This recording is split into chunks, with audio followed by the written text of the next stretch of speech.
Mga uri ng kapitbahay. Baka isa dito kapitbahay mo. Una, CCTV.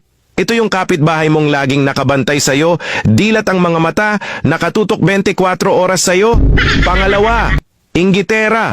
Ito naman yung kapitbahay mong inggitera. Pag may bagong gamit ka, bibili din ng bagong gamit.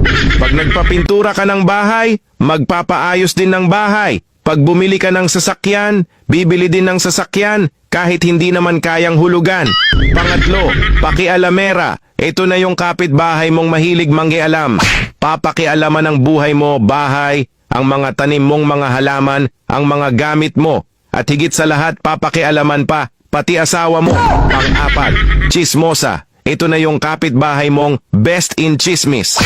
Mapaumaga, tanghali, hapon at gabi, naghahatid ng chismis. Kung naguguluhan ka at hindi mo alam ang nangyayari sa buhay mo, pumunta ka lang sa kapitbahay mong chismosa. Alam nila lahat yan. Pang-lima, borrower. Ito na yung nakakainis mong kapitbahay na mahilig manghiram ng gamit pero hindi marunong magbalik. O kaya ibabalik niya lang kapag may okasyon at handaan kayo. Pang-anim, the videoke family.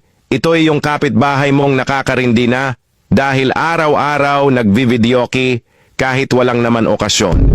At higit sa lahat, ang pangit pa ng boses, sabog ang bunganga.